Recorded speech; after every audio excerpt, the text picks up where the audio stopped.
T গাৰ্ডেনৰ আমাৰ এইটো quarter. আমি বাগানত থাকোঁ। আমাৰ ফেন্সিঙৰ কিনাৰে কিনাৰে সকলোখিনি পচতীয়া গছ মই লগাইছোঁ। মোৰ জীৱনতকৈ বেছি ভাল পাওঁ মোৰ এই গছবোৰ। এই ঠাইডোখৰত প্ৰথমতে যেতিয়া আহিছিলোঁ এজোপাও গছ নাছিল। এতিয়া গোটেই গছৰে পৰিপূৰ্ণ হৈ গ'ল। প্ৰতিজোপা গছ বহুতেই উপকাৰী। যিকোনো গছ আমাৰ ঘৰত আছে।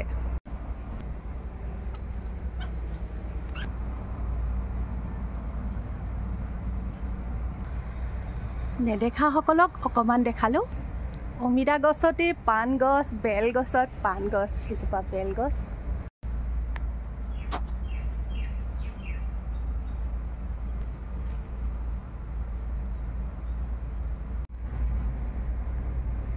এইজোপা গছ মোৰ ইমানেই আপোন যেন মোৰ একমাত্ৰ সংগী সকলো।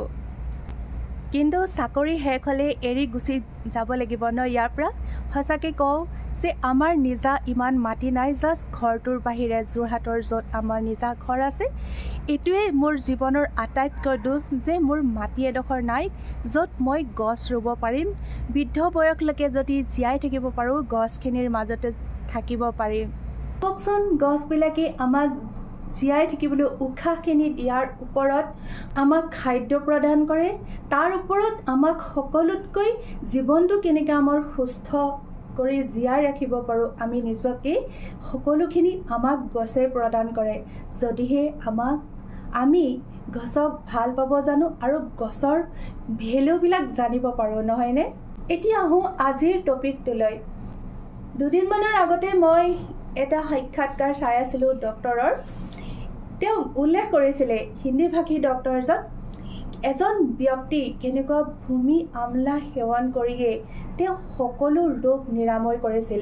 মই তেতিয়া ভাবিছিলোঁ এই নতুন এটা শিকিলোঁ, ভূমি আমলানো কি? যে আমলাই নেকি, মানে আমলখিটোকে কোৱা হৈছিল নি?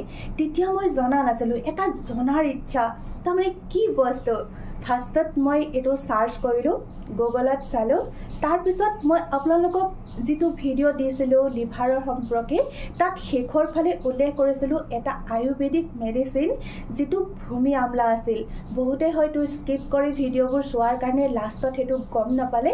সেই মহান ডক্টৰজন তেওঁ এটা তাত লিভাৰৰ টনিকো দিছিলে, যিটো মই তাত দি দিছিলোঁ, আৰু দিছিলে ভূমি আমলা, যিটো পেকেটিং পাউডাৰ হিচাপে পতঞ্জলিৰ যিকোনো হেৰিত পাব বা আয়ুৰ্বেদ ডাঙৰ ডাঙৰ ইণ্ডাষ্ট্ৰীবিলাকে যিবিলাক তেওঁলোকে নিৰ্মাণ কৰে এইখিনি ন।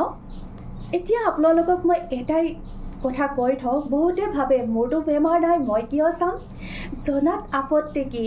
আজি নাই হোৱা আপোনাক প্ৰয়োজন, কালি প্ৰয়োজন হৈ যাব পাৰে ন।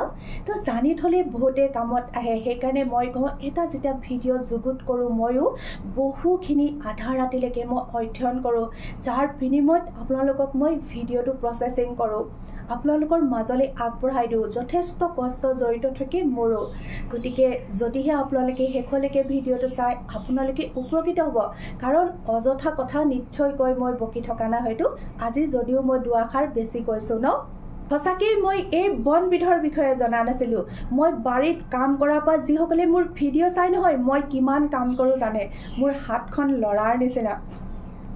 প্ৰত্যেক ক্ৰিয়াৰে সমান আৰু বিপৰীতমুখী প্ৰতিক্ৰিয়া। চাওক, হাতখন মতাৰ নিচিনা হৈ গ'ল ঠিকেই, কিন্তু মই মানুহজনী সুস্থ হৈ আছোঁ। কাৰণ মই খুব বেছি বাৰীত কাম কৰোঁ, নিজে কাম কৰোঁ, নিজে হাবি চাফা কৰোঁ, নিজে গছ লগাওঁ, নিজে খেতি কৰোঁ, সকলো মই কৰোঁ। কাৰণ চবেই দেখি আছে, জানে।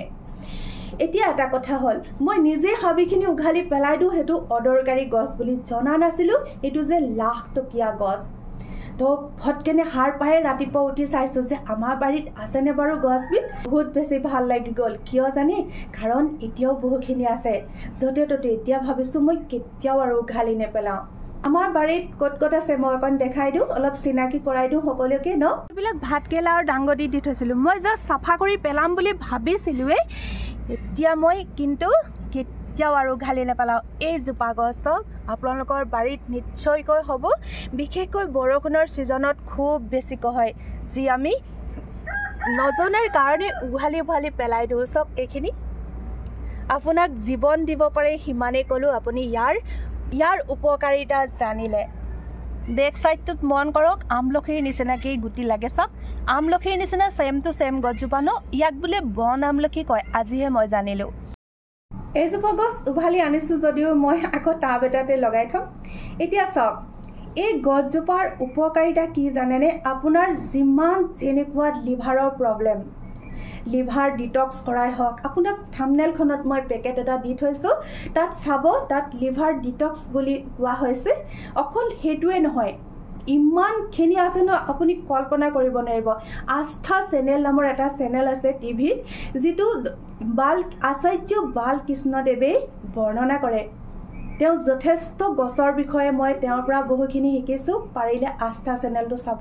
মই কৈ থৈছোঁ আপোনালোকে গুগলত সাৰ্চ কৰি হ'লেও পাব পাৰে ইয়াৰ আপোনালোকে উপকাৰিতা ভাবি শেষ নাপাব মানে জানি শেষ কৰিব নোৱাৰিব জণ্ডিছৰ বেমাৰৰ কাৰণে হওক বা লিভাৰৰ যিকোনো বেমাৰ ক'লোঁ কিডনিৰ প্ৰব্লেম ক'লোঁ পেটৰ সমস্যাৰ কথা ক'লোঁ গেষ্ট্ৰিক মানে পেটৰ সমস্যা মানে গেছ এচিডিটি বদহজম যিমান যি ঝামেলা সকলো প্ৰব্লেমটো কি এইটোতো খালে কোনো সাইড ইফেক্টটো নাই খোৱাত আপত্তি কিহৰ খাই চাওক ন অলপমান ল'লে এমুঠিমান ল'লে অকণমান থেতালি ল'লে মোৰ মতে বহুত সিজাই নোখোৱাই ভাল অলপমান মিক্সিত মাৰি ল'লে চাকি ল'লে খাই দিলে যেতিয়া হ'লেও খাওকচোন খাই চাওক ফাৰ্ষ্টত ট্ৰাই কৰক ন কিন্তু যদিহে এনেকুৱা আপোনালোকে নোপোৱাই তেতিয়া সেই পেকেটটো কিনি ল'ব পাৰে যিটো ডক্টৰে ৰিকমেণ্ড কৰিছে আচলতে এভেইলেবল ইয়াৰ জুচ পৰ্যন্ত কিনিবলৈ পোৱাই আৰু ড্ৰাই হিচাপত পেকেটিং আহে যিটো আমলা পাউডাৰ যেনেকুৱা পায় ঠিক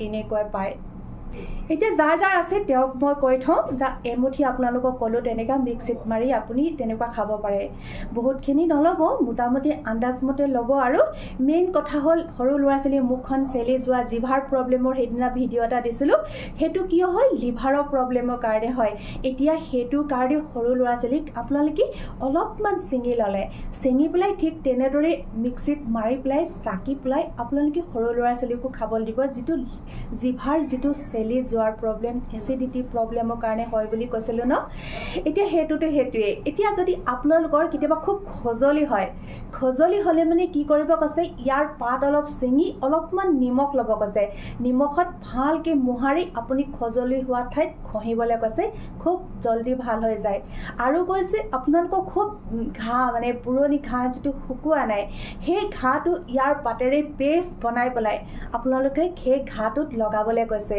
নহ'লে বা এইটো খুব সিজাই তাৰ পানীখিনিৰে নহয় আপোনালোকক ধুব কৈছে ঘাঁটো যদি আস্থামা ঠিকে উশাহ নিশাহ লোৱাত কষ্ট পায় এনেকুৱা খাই চাব পাৰে মই এইটোৱে ক'লোঁ যে আপোনালোকে একবাৰ সাৰ্চ কৰি চাওক কিন্তু ইংলিছ আৰু হিন্দী জনাটো বহুতেই প্ৰয়োজন কিয়নো ইংলিছ আৰু হিন্দীতহে আপোনালোকে ডিটেইলছকৈ পাব আছামিজত মই ট্ৰাই কৰি চোৱা নাই এতিয়ালৈকে কৈ শেষ কৰিব নোৱাৰা উপকাৰিতা মই বেছিকৈ বকি নাথাকোঁ আপোনালোকে একবাৰ সাৰ্চ কৰি চাই ল'ব এইবিধৰ বিষয়ে ভূমি আমলা বুলি সাৰ্চ কৰিব তো তেনেকুৱাহে পাব ঠিক আছে নেক্সট ভিডিঅ' মই এটা দিম আপোনালোকক কৈ থৈছোঁ আগতে যিটো খুব বেছি উপকাৰী ভাবি নাপাব যে এই গছবিধৰ কথা জানিলে ফটকেনে সাপে খুটক বা কিবা বিচ্ছুৱে ডাকক মানে এনেকুৱা ধৰণৰ ভয়ংকৰ যিবিলাক আমাৰ আছে ন ফটককেনে আপোনালোকে কি কৰিব য'ত মৃত্যু